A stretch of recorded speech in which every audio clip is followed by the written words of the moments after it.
Hi, I'm Vivian, the knitter. And I'm Alyson, the crocheter, and you're listening to Keep Calm and Carry Yarn. Thank you so much for joining us for episode 17 of Keep Calm and Carry Yarn, a knitting and crocheting podcast brought to you by me, Vivian, and my daughter, Alyson. I'm coming at you from New Hampshire. And I'm recording from Scotland. Hello, Happy New Year! Yeah, Happy New Year, and Happy New Year to everybody listening, all you new and old and whatever subscribers, listeners. Thanks for joining us. We say Happy New Year because we're recording this on New Year's Eve, but it'll be January by the time it releases. So I hope you all had a good holiday season and New Year's and all of that, and are ready for 2018. I finally got used to writing 2017. Now I have to relearn and write 2018. But though I say this every year. Yeah. And 2018 is a better number than 2017. It's a nice, even number. It just looks nicer. It's going to be great. It looks friendlier. Yeah. I'm skipping ahead already, but 2019 is another one of those odd numbers. Don't like it. But then, if you think about 2020, like that's just, it's nice, but it's also weird. Like, it can't be 2020 in 2 years. Sorry. Well, anyways, but right now it's 2018. Yeah, let's not jump ahead of ourselves too fast now. Okay. You want to do our BuzzFeed quiz? Yes. So the BuzzFeed quiz we have today is, which movie dog are you most like? Which is kind of a weird title, but basically, what dog from a movie character? Movie. Are they all Disney movies? I don't know. Well, I guess that means you got something from a Disney movie. Yes. I got Pongo from 101 Dalmatians. You're fiercely loyal and protective and never let anything stand in your way. You're always there to help out those you love, making you the natural-born leader of your group. Am I like Pongo? Yeah, I think so. I also got Pongo. Oh. It's funny. Also, Pongo is just a great name for a dog.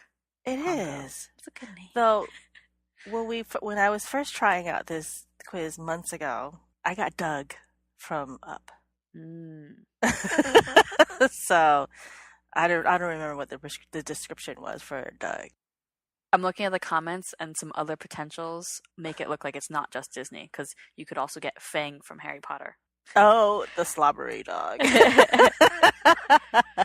Right. So I'm mostly curious which questions we would have answered differently, because surely we must have answered a few the same. I bet you the first one, pick a TV show to binge watch. Downton Abbey. Yeah, that's what I would have guessed you picked. But I said Gilmore Girls. Yeah, it was those two. How much of Gilmore Girls have you actually watched? About 75% of it, because I would sit through with you, and when you were watching on Netflix, I was watching with you too. What about your dream home? Pick the little English cottage looking one with all of course, the flowers and stuff. With all the flowers. Yep. Well, what did you pick? Yeah, that's what I picked too. I was trying to decide, because I feel like there's a kind of Englishy British answer for most of the questions, because you've got Downton Abbey, you've got that little English cottage. Well, there's the Brown House or whatever that. Brown it's not house. called Brown House. It's not Brown. The city house next door. Oh. Yeah, that's true. But just more choose a protagonist. You've got Belle from Beauty and the Beast. You've got London as a city to pick from. Well, what was the protagonist that you picked? I went for Katniss. Oh, I went for for Rey. Yeah. I haven't actually seen the new Star Wars movie, so I was like, No, you saw the first one with her. Yeah, but I haven't seen the newest one yet. Okay. A Place to Holiday. I went for something that I probably wouldn't normally have gone for. I went for Bora Bora. I think I'm just so cold. Somewhere warm. Yeah. I picked Sydney. I think that was my second. Because I've been to, San Francisco, London, Paris, New York. Bora Bora is I don't know. So I just picked Sydney. Yeah. What about the doggy? Okay, so it was choose a dog you relate to. And I picked the first one. It's a little puppy. The he's sleepy sleeping. dog? Because I think because obviously I went to work last week for a few days, but I've had so many days off, and now I'm just in that zone where you could sleep in forever, and I just don't want to get out of bed ever. So that's what I'm relating to right now. I picked the happy golden retriever. Yeah, he's cute. So happy. Yep. What about food? Sushi. Yeah, me too. Yeah, but and movie? that one's got an Englishy version because there's something with the Yorkshire pudding in there. I picked Wonder Woman for the movie. Yeah, me too. So we did pick very similar ones, but not everything was exactly the same. Yeah, so Pongo. I don't know if I'm the natural born leader of your group, quote unquote, but I don't know, but I saw a picture of something on BuzzFeed while we were taking the quiz, and it's really funny. what? It's a toilet. It's a toilet paper Holder. storage holder where you stack them up like wine bottles, but the holder is shaped like a sheep, so the toilet paper looks like the fluffy part of a sheep. Screenshot that. I did. It's on the 30 things to buy with the Amazon gift card you got for Christmas. Nice. So I'm sorry, that was distracting me while we were unrelated. talking. Of course. Right. Well, so we are kicking 2018 off with a knit/crochet along. You want to talk about that? Sure. And we've got the details smoothed out now. Yep, everything but the prizes. I haven't figured out prizes yet. Mm-hmm. It's the Ultraviolet Knit Crochet Along, KCAL. Yeah. We talked about last episode, the Pantone color of the year is ultraviolet. Very vivid purple. Yeah. I've started a Ravelry group for chatting about it, and the rules are in there as well. There's a little image of the sort of color that's used on the Pantone website, so you can see the color for yourself. So basically just you've got to make something that uses some sort of purple. We won't pull out shade cards to make sure it's the exact ultraviolet or whatever. It just needs to be purple, basically. And if you wanted, you could also draw inspiration from the sort of additional description that the Pantone press release used. Basically, it mentioned stuff about space and the galaxy and artistic expression and spiritual reflection and whatnot. But that's all meant to be related to the vibe of ultraviolet. And if you're unsure of your particular shade of ultraviolet, I can be the judge. Just take a picture of it, and I'll say yay or nay. Yeah, so I think we're going to say that whips are allowed within reason because our start date is January 15th. Yeah, January 15th is the start date. So I think I wrote in the rules as a general rule of thumb, if you've started your project this year in January, then it's probably okay.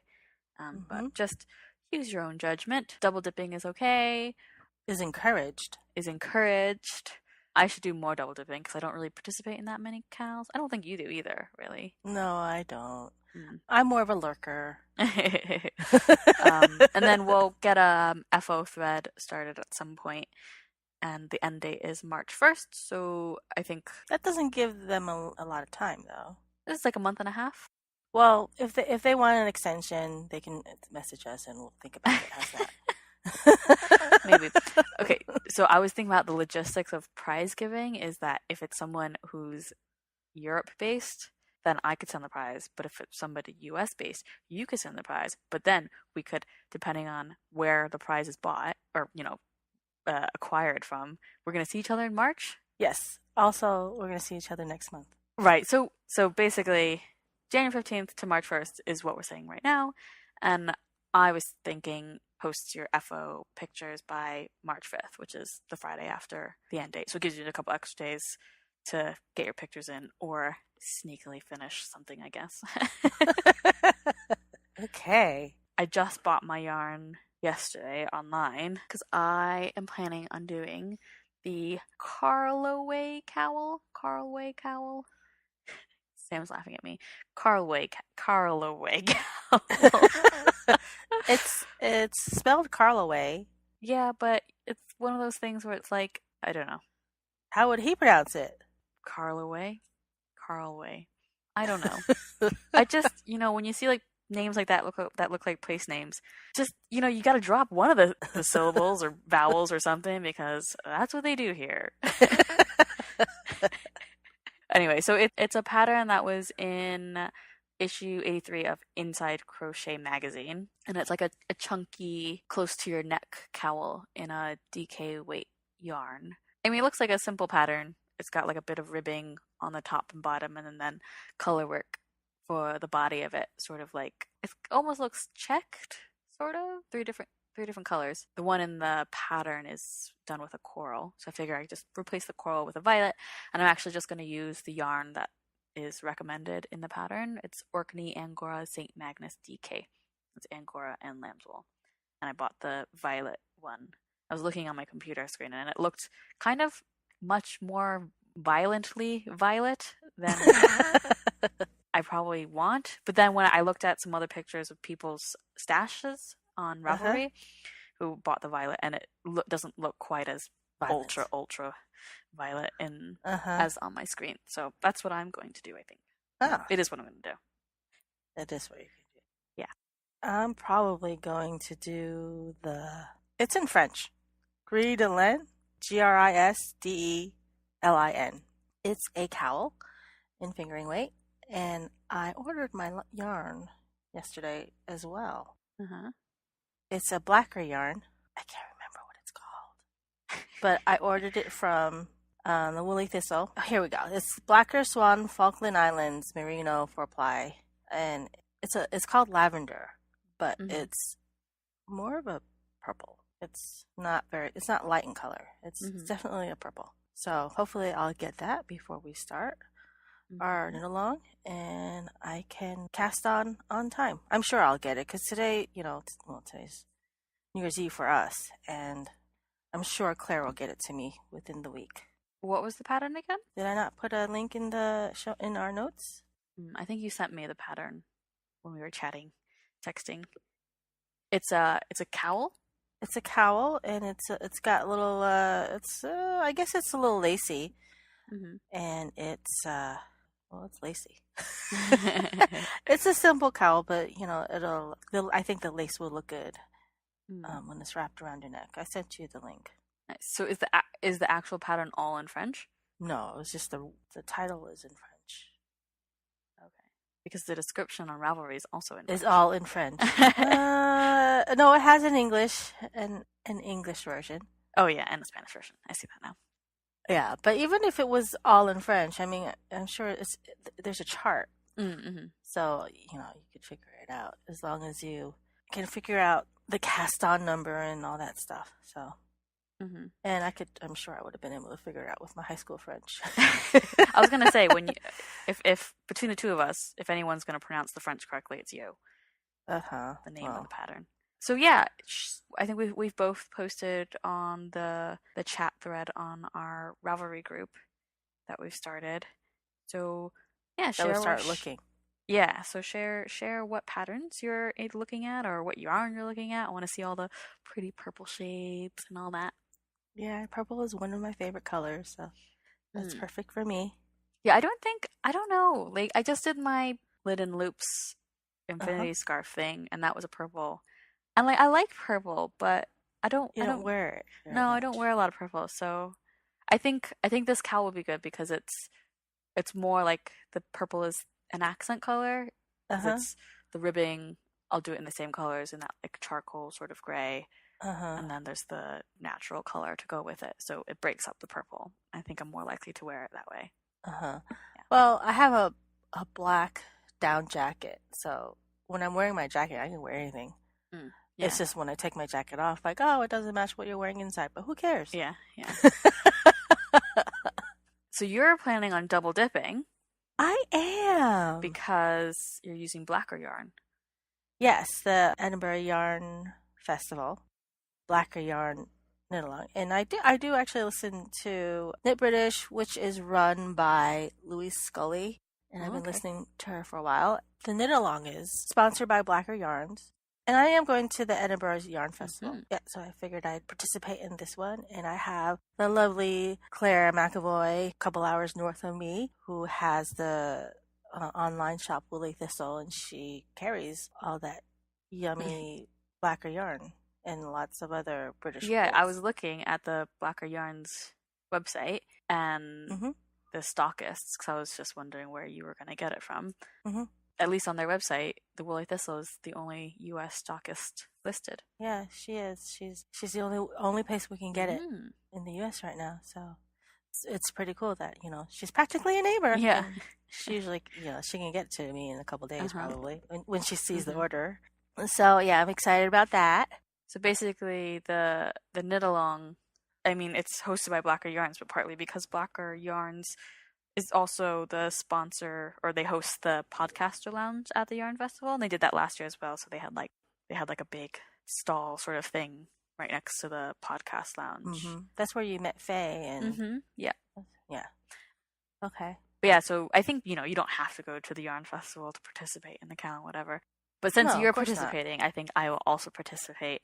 But I've got to buy some yarn.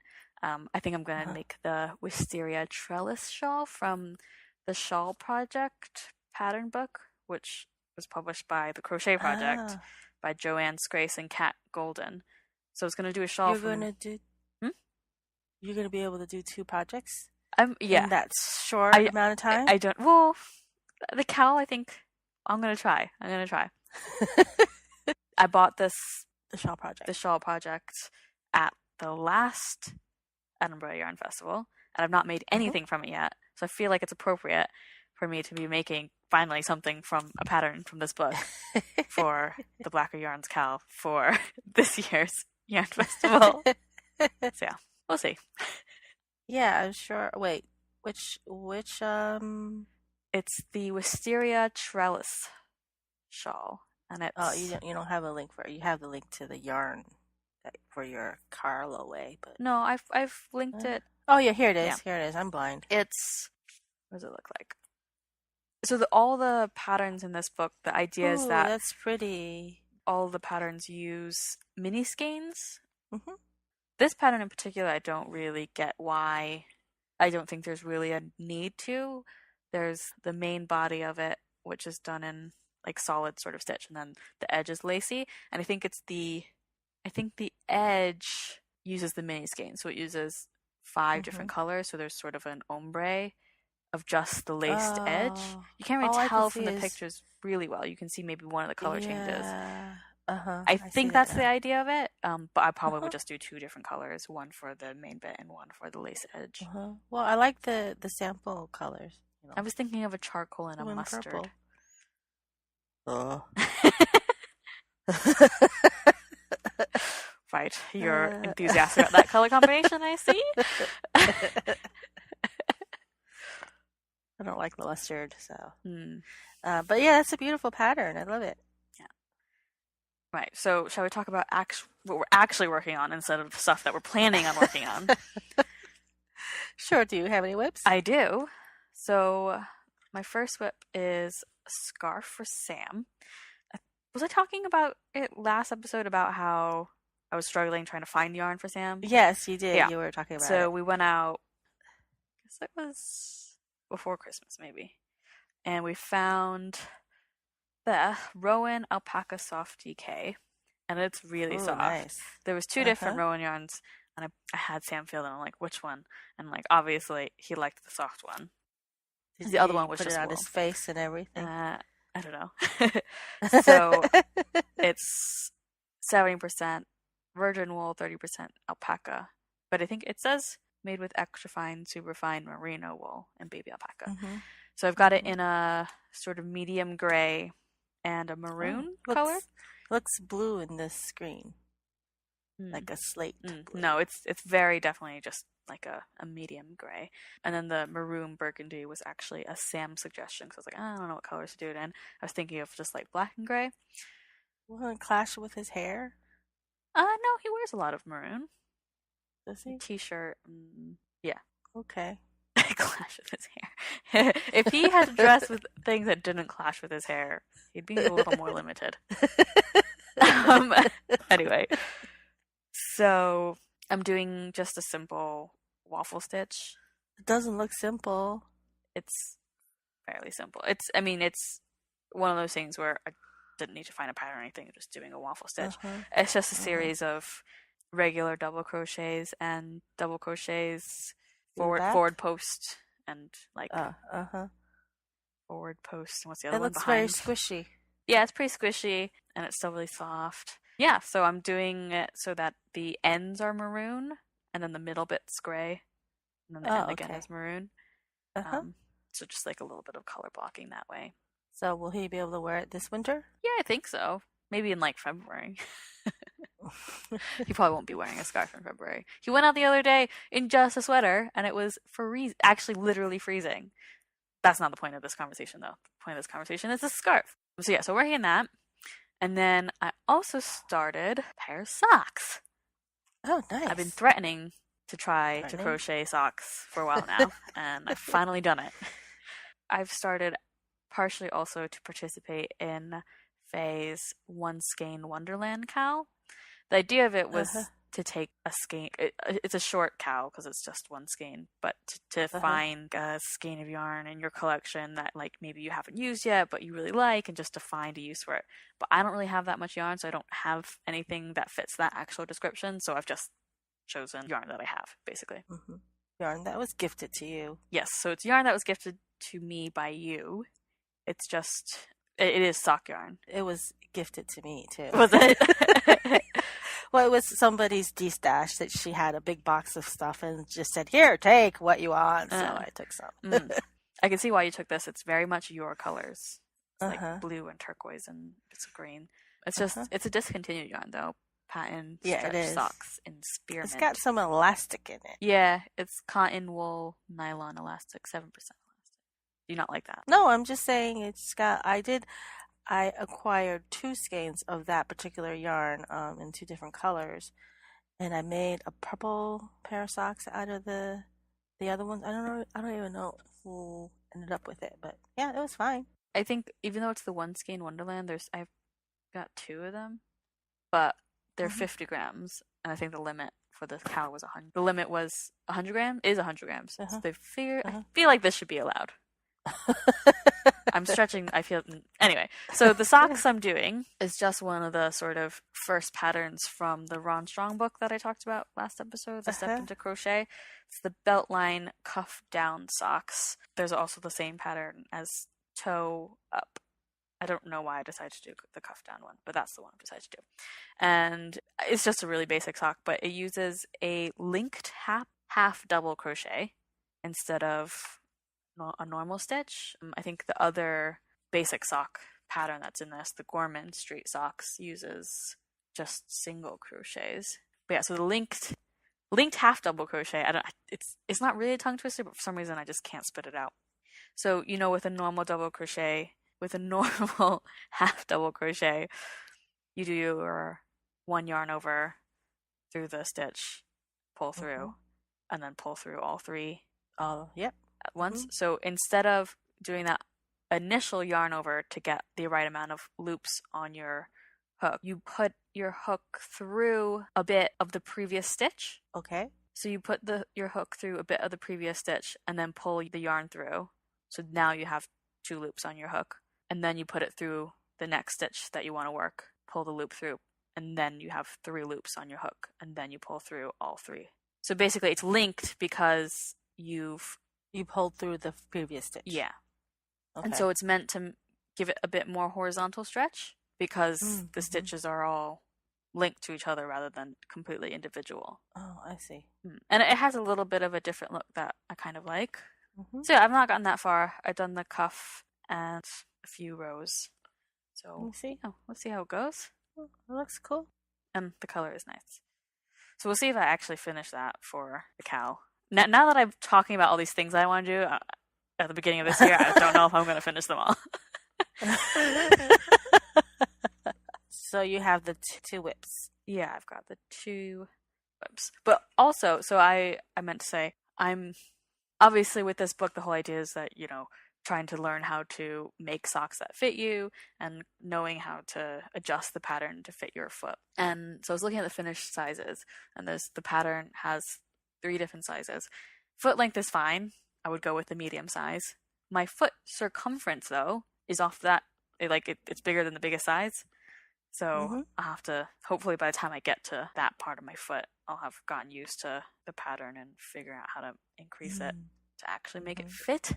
But yeah, I don't know. So I think I'm going to follow the instructions, the pattern for the middle size for the most part, and then adjust the foot circumference to accommodate my fat My wide feet. They're not fat. They're just wide. You don't have fat feet. You have wide feet. Yeah, just like mine. Though they're not as wide as mine. But yeah, so those are the whips I have. So I have a couple of whips. I'm still working on the Maxfield cardigan, but the sleeves are attached. Ooh, nice. And right now I am doing the sides where it's just like doing one big two scarves, and then you graft it in the end, the ends together, and then you have to sew it along here. So you have to sew it. Yeah, you have to sew it onto the edges. For the cowl, for the shawl neck. No, what did you call it? It's like a shawl collar. A shawl collar, yeah. And I couldn't think of it the last time I was talking about it. It's a shawl collar. I don't know why. I mean, we've been working on shawls. So that's that. And here's the... I'll definitely have to take pictures. So I've only done this much of the shawl collar. So I have a long ways to go. The shawl collar, the collar bit is also in that zigzag pattern. Yes, it's in that chevron pattern, and you essentially do two the same size, and you graft the live stitches together, and then you sew it on. How come you have to, when you graft the live stitches together, how come you can't just make one big long one? Because the zigzags would look opposite. Ah, I see. So you want the zigzags to look the same. So anyway, yeah, if I had known that I had to do this much sewing, that's a lot of sewing. You have to sew the whole sides, the sides, the back, the other side, to the body of the sweater. I may not have picked up this pattern. Really? Yeah, I mean, I thought it was just knitted all together. So when you say, but that's okay. Like sewn together, you just mean with yarn, yeah? Or yeah, with yarn. Do you not? It's just more finishing. That's a lot of finish. That's like a long piece of finishing. I guess, but it's like you've knitted so much of it that like you're still gonna knit more than you've spent. I know, sewing. But a lot of knitters don't like to do the finishing up part. The sewing. So that's why we like to have our seamless sweaters, top down seamless, and you don't only have to worry about just maybe the underarms. And that's it. But it's beautiful. Yeah, I'm not really complaining. I'm complaining a little bit. But I'm also thinking, I'm gonna have to set this aside to do the knit-alongs, and I don't know if I'm gonna be able to finish this before March, before I go to Edinburgh. We shall see. And so the other whip I have is actually one of the hats that are already made, the Kodiak Kisses with the bears. The bears. I got the yarn that I ordered. It's a Knit Picks Simply Alpaca. I just wanted to try this yarn, and it's very, I don't know if it's very fuzzy and soft and mushy, squishy. I got like a black grayish color and a natural color for the bears, and I'm not sure if the patterning, the color work will show up with the fuzzy yarn. Oh yeah? I'm only a couple rows in on the color work part, but we'll see. Madeline will like it because number one, it's alpaca. Who doesn't love alpaca? I feel like I've definitely heard some podcasters say they find alpaca itchy. Yeah, I mean, I guess it can be itchy. But so can wool. It's just feels so good in your hands when you're working with it. Yeah. Yeah, that's coming along. I started this last night, so I would have two things to talk about. And those are my only two whips. You have any FOs? Yes, and I don't have them with me, but it's my Creasel fingerless gloves, which I'd finished. Yeah, because I finished one of them for the last episode, and I just banged out the second one because I spent so long in that super first one because I was being all picky with the stitch count and stuff. Yes, you were agonizing over it. So I'd written down everything that I needed, and so with the second one, I think I did it in 2 sittings. I just was like, I've got to finish this, and I didn't agonize over the stitch count. But I think it mostly worked out. I wasn't really counting like total row stitches or anything. The bit at the very end where you've done your big kind of circle thing, and then you've slip stitched it together so that you can actually put your hand in it, and then there's a little wedge because obviously you've done a circle, so there's a wedge that you need to just fill back in. I tried to follow my written notes to fill it in, but it didn't work out, so I must have either written it down wrong or done something different, but that was easy enough to just fudge. And so yeah, so those are all done, and I wore them or I brought them to work, and that's why I don't have them with me right now, because they are going to be my work mitts, because it is really, really cold at work. And there's something about having really cold hands, and when your job is at a computer, your brain just works faster than your fingers can type because your fingers are so cold. They're literally just frozen and they're moving so slowly. The mitts are good for that. Yeah, so that's my only FO. Oh, so I have a bunch. I also made myself I didn't make it for myself. I made a pair of fingerless mitts. I forgot to include it in our notes, but I did take a picture of it before I gave it away.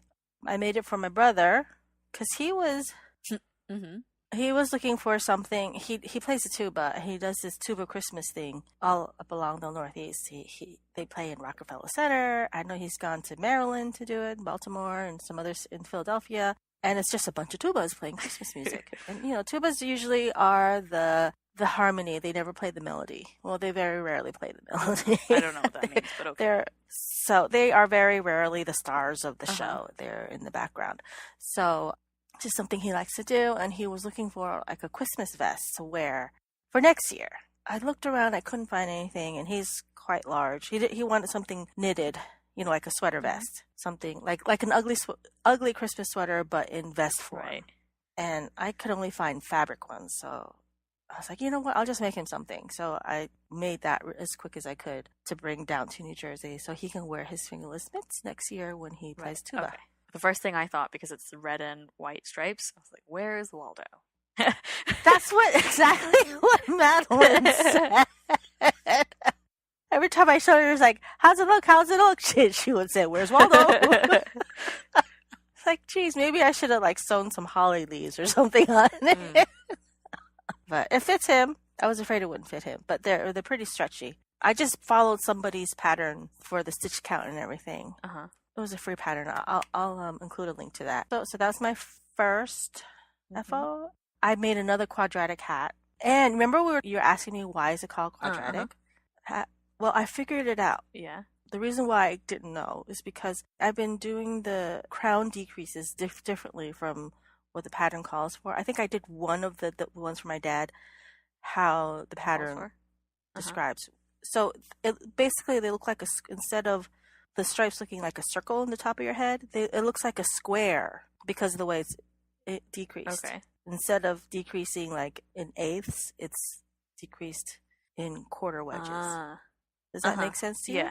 So that's why it's called a quadratic hat. You just took the quadratic right out of it. Yes, I did. So I made another one for the girl that was feeding our cats for us while we were away. And the last thing I finished, what are you laughing at? Just, you just whipped out a hat. I whipped out a hat for her. I mean, I paid her also, and I whipped out a hat. You did it in. And then is that the yarn that you did the last Kodiak Kisses in? The blue and white? Yes. I'm just trying to finish off that yarn because I don't really like that yarn. But it looks fine with that plaidie stranded. I don't know why it just didn't look as good as bears, but it looked fine as checks. Yeah. Is it like a slouchy hat? Or is it more like a beanie? It's more like a beanie. Right, and what is this other thing you made? It's like a little stuffy. Yeah. It's called a Grumposaurus. Madeline wanted one. She had requested one a while ago, and she's like, make me one in purple. Wait. It's an actual pattern? Did she just find it on Ravelry one day? She found it on Ravelry. Okay, so from the front, for any audio-only listeners, it looks like an eggplant. It looks like an angry eggplant with arms and legs. It's got you can see a little bit of green. It's like a little stem. But then when you turn it to the side, the green is actually... It's got a tail, and the green runs all along it like a stegosaurus, like the comb. Yeah. But it looks like an angry eggplant. Yeah. Oh my god! Did you go on the link? Yeah. It looks different. The pattern looks a little different. The legs. What? The legs and the arms are like little nubs, and I didn't like the little nubbies, nubs. So I actually proper legs and arms. Yeah, I made him proper legs and arms. Oh my gosh! What color? What yarn is that? Because that purple is kind of like ultraviolet purple. I know. I thought about that, but it's like it's already made and finished, so this can't count. It's some random yarn that I got at Webb's from their closeout bins. I don't have the ball band anymore. I can't. It's an angry eggplant. Or an angry aubergine, which just sounds stupid to me. It's pretty cute. I made the face differently too. I think you made him angrier. I did little daisy For knots the eyes. for the eyes, and then embroidered the eyebrows and the mouth. Oh my god. Yeah, so that's what I made for Madeline. Since she didn't really have anything to open for Christmas from us, from her mom and dad. Did she open it on Christmas? No, actually she didn't. It was just her little consolation Oh. prize. She didn't have anything to open for me. I don't know if we ever talked about it on the podcast, why I'm going to be in London in January. And why Madeline doesn't get a real Christmas present. Yeah, her Christmas present is airplane tickets to London. I'm going in like 2.5 weeks. Yeah. We're going to see Hamilton in London. Ooh. Yeah. Not me. I'm going to see you in London, but I'm not seeing Hamilton. Yeah, her uncles bought the ticket, and we bought the airfare. We paid for the airfare. And that's her Christmas present. Yeah, that's a pretty big deal thing. Yeah. And the last time she was in London, except for going through London for your wedding, she was 8. So she doesn't really remember that much. I mean, she remembers highlights. Yeah. But this will be a very brief trip. Yes, it will. But then we're going back again in the summer. So yeah, so that's why she didn't have anything open. I felt bad for her, and I made her something, and made her something that she already requested. So she knew she was getting it. It could also be like a mutant Barney. The right colors, green and purple. Green and purple, yeah. Emily kind of called it Barney too. Oh gosh. I think the original pattern is green, light green and dark green. Yeah. Uh-huh. And so yeah, it isn't different. But it was funny because when I was making it, I didn't know if it was bottom up or top down. I'm like, which way is the head? I couldn't figure it out. Anyway, I figured it out. Oh god. But it's really cute. I should make a bunch of them like in different colors. I don't even know if it's cute. It's just why is so it weird cute? looking. Or what if it had a happy face? Would it be cuter? Maybe. I was thinking, I think the little nub arms and legs would be cuter. Oh. I don't know how I feel about the long legs. It's just such an angry eggplant. I just can't. Oh man. I like it. You don't have to like it. No. Madeline has to like it too. That's Just true. Madeline.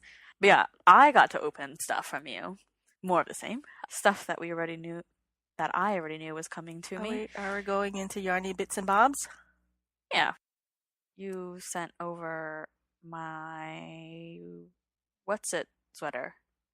What was the pattern called? Bayfield. Bayfield pullover. What's it? It's very soft. Uh-huh. I'll send a picture to you, a proper picture of me wearing it, not just a fuzzy Christmas Day thing it on. Fits nice. The sleeves are a little long, but you're used to that. yeah, I'm used to it. I kind of prefer sleeves to be a bit longer. So you can pull it over your knuckles when you're cold. Yeah. It's funny because when I was making it, people were like, that's tiny. How small is your daughter? I'm like, she's pretty skinny. I mean, and we were like, that's really small. And they were starting to make me panic.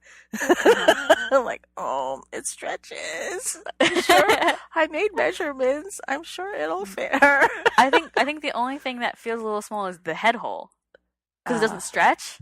It fits my head fine, but like because it doesn't stretch, it doesn't have that like just like pop. Like it's just like yeah. But once your head is through, it's fine. It's not too fine. Tight against your neck or anything. No, it's not. But yeah, the only thing is because I think I was wearing a long sleeve shirt when I was opening presents, so putting that on under the sweater wasn't super comfortable. Because it's not like I normally would wear like a tank top under like fitted sweatshirts, and then for something like a big bulky baggy sweatshirt that I'll wear a long sleeve shirt on. So I think that's why I struggled the first time putting my arms through sleeves because I had the long sleeve shirt on. I wore it out the other day, I think, to go to our friend's flat, and I wore it with a cami underneath, and it was perfect. Your arms weren't cold because it's holy?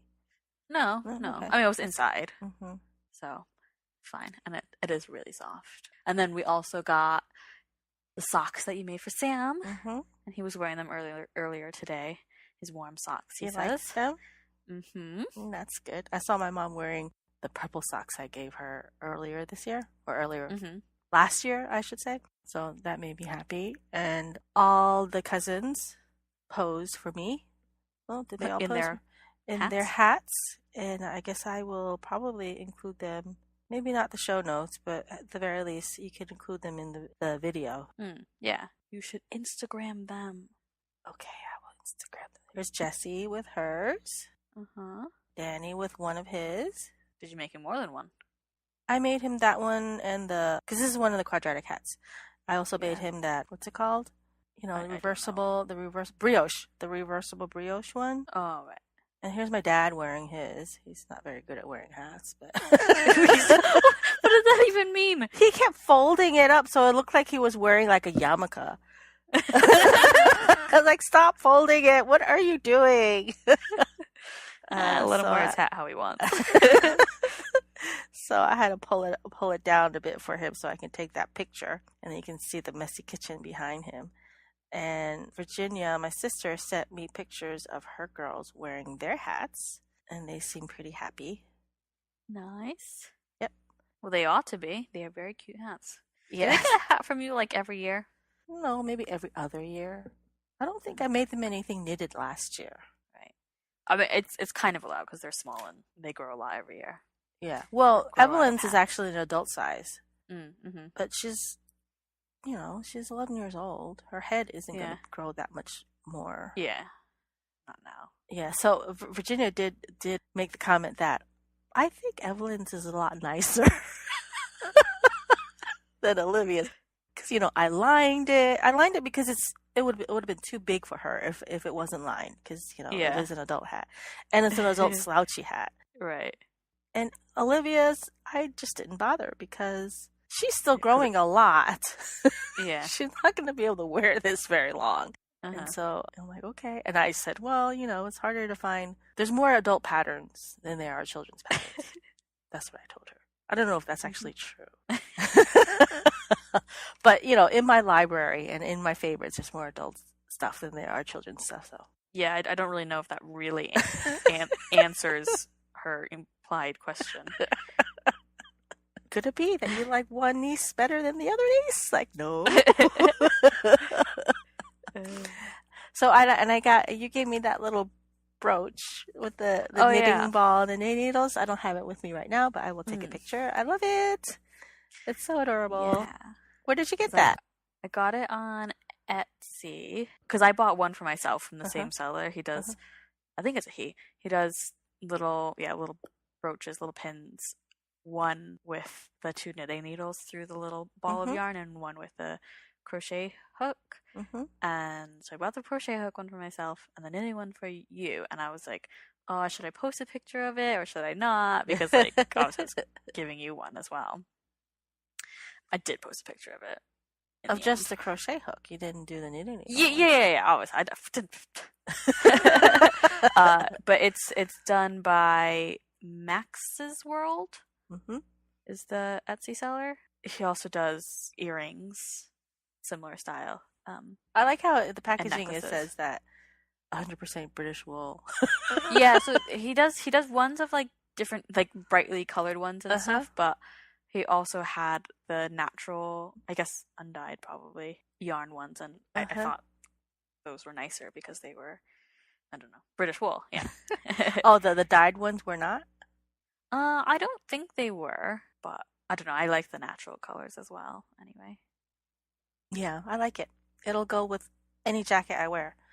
So I was afraid to wear it on my jacket because I was afraid that it would fall off. But I did wear it on my shirt all day on Christmas I was a Day. little afraid because I sent it via Daddy when Daddy came and visited. I put it in a bag and told him to give it to Madeline to wrap. And she did. But I was afraid that because he bought like a backpack duffel bag thing, so not like a harder case, and it went into the top pocket.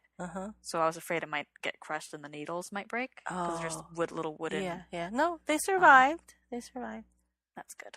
Yeah, so I'm very happy with that. I didn't have that much things to open, but I'm the mom, so moms don't get a whole lot to open. But I was very pleased with that, and your dad was very pleased with his chocolate sauce. He's already tried it.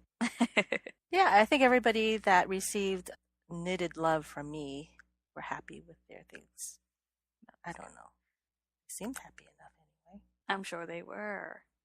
I was just thinking, like, you know those you can get custom leather tags sort of things from Etsy. I feel like those would be good, nice to put on handmade giveaway things. Giveaway? You mean presents? Gifted. Yeah. Anyway, so I actually have a Mommy-pedia for you this week. You do? We've been skipping Mommy-pedia. Yeah, because I've not really, and I have a back. I've thought of some other Mommy-pedias for future episodes as well. But this one, it's kind of a moot point asking it now because it's about swatching for socks, aka the socks that I've already started. But I also asked this question on Crochet Luna's Ravelry group because she has a thread specifically about crochet socks. Obviously, the gauge that he gives is a 4x4 square, and then in the introductory text, he talks about, for example, do a swatch that's 30 stitches long, but also do it in the round. So if you want a swatch that's 30 stitches long, but you do it in a round, would it not have to be 60 stitches long? If 30 stitches gets you about 4 inches, but it's in the round, you can't measure that. You can. You can't measure that. So you just measure it in the round? Well, I don't know. Like usually for knitting, if you're doing something in the round, you should gauge in the round. Right. Because for a lot of people, your purl gauge is slightly different from your knit gauge. So if you're knitting one row and purling back and knitting one row and purling back, it'll affect how the overall gauge versus if you're knitting everything. So that's why it's suggested that you do your gauge in the round. I don't always do that because my purl gauge doesn't really change the gauge. As far as I can tell, I've done it both ways and it doesn't seem to make that much of a difference. But I don't know how it would be in crochet because you're still crocheting. You're just not. Yeah, I guess the only difference it makes is when you slip stitch to join your round, and then you do the extra chain, that creates a little bit of extra width, but you only have that once per. Yeah, and then the height might be different. But when you're crocheting back and forth, you're either coming through the front or the back of the fabric. And then when you're doing it all in the round, you're always going through the front of the fabric. I don't know if it makes that much of a difference since I'm not a crocheter. I don't think it would make that much of a difference. I wouldn't have thought. But as a knitter, you definitely would. So I guess if I were to do the swatch, right? So when I'm measuring it, would I just measure it not flat then? No, you would still flatten it to measure it. But that's what I mean. Like if I'm like, the sock that I've like even as I'm going now, so I've got part of the sock done and it's in the round. That's not 4 inches long wide. Oh, I see what you're saying. So how would I actually measure how many stitches are in 4 inches? I'd have to pick it up and like fiddle around. Do you know what I mean? Yeah, or you do 2 inches, so you make the average. And you multiply at 2 inches. So is that what you would just do? So I feel like the book doesn't make it clear enough for someone who wouldn't necessarily. The fact that he said 30 stitches, but also do it in the round, and the gauge is 4 inches. The gauge for 4 inches. So if you figure out how much it is per inch. Yeah, but then in terms of best practices, are you not meant to do more than 4 inches anyway? Yeah, you are. Well, for something as small as a sock, sometimes. Like the beginning part of your sock is your gauge swatch, and if you and then you measure it to make sure everything's going okay, and if it doesn't work out, you just pull it out. I've been known to do that. But sometimes you start, like when you're making a sweater, some people will start at the sleeves, and the sleeves is this gauge swatch, and once you got the sleeves gauge correctly, everything else will be good. How everybody loves making gauge swatches. Yeah. I guess so. I feel like it's the stitch count rather than the row count that'll be more important, yeah? Yes. At least for knitting socks. I feel like for crocheting as well, because in terms of adjusting it, you just knit or crochet an extra row if you need to make it. Yeah. Anyway, okay, maybe I'll do that. I'll just see what I've done so far and see what the gauge of that is.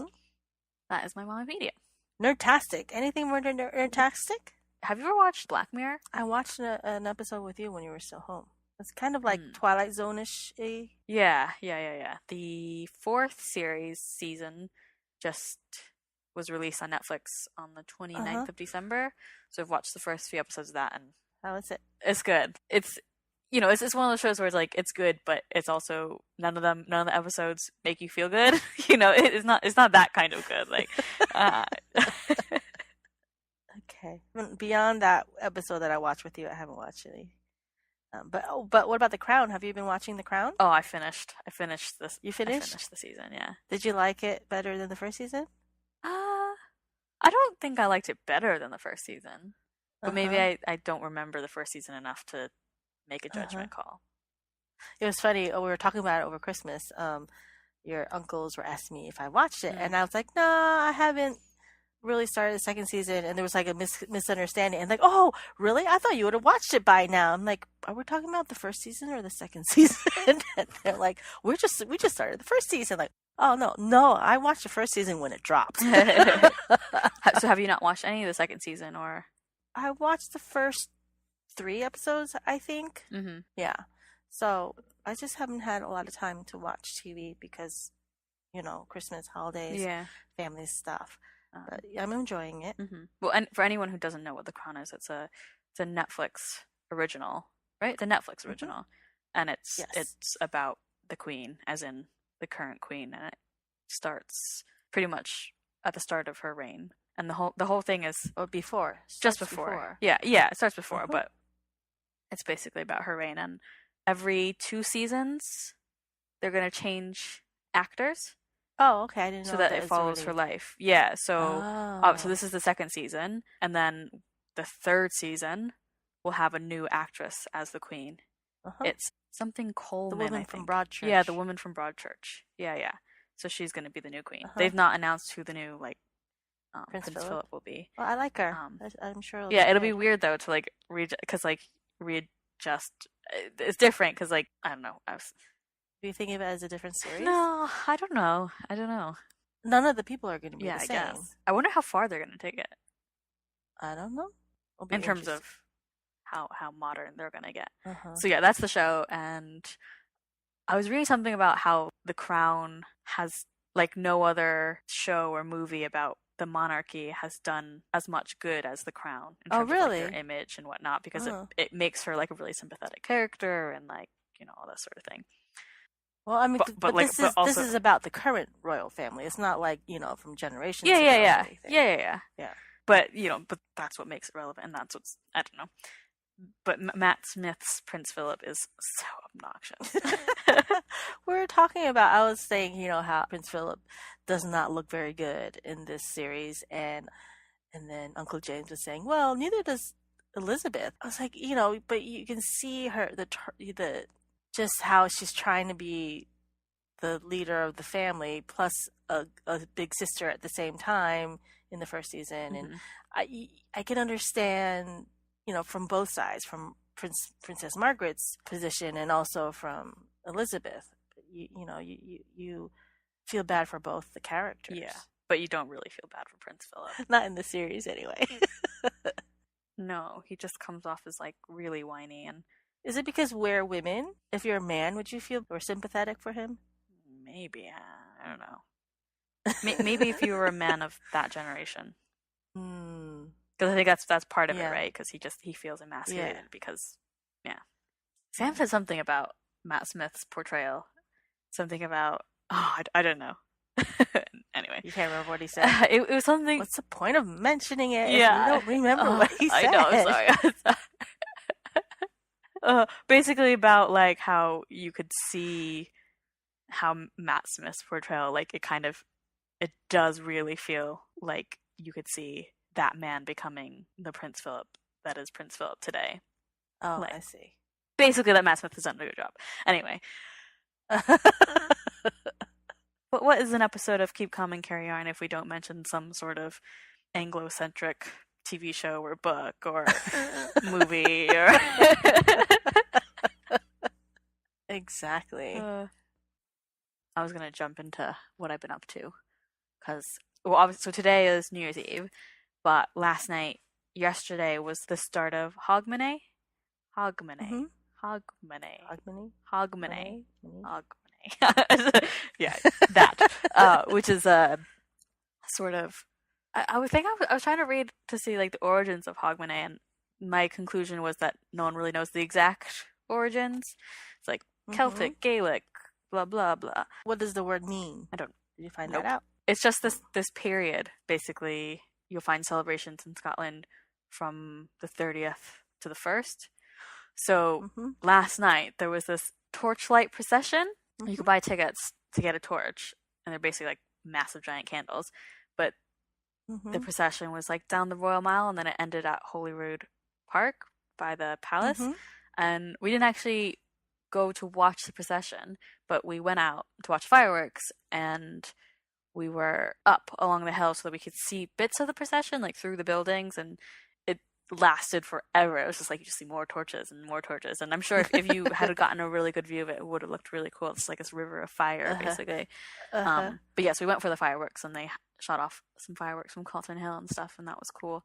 And then, nice. Yeah, tonight is more fireworks. Well, Wikipedia says Hogmanay is the Scots word for the last day of the year. And is synonymous with celebration of the new year in the Scottish manner.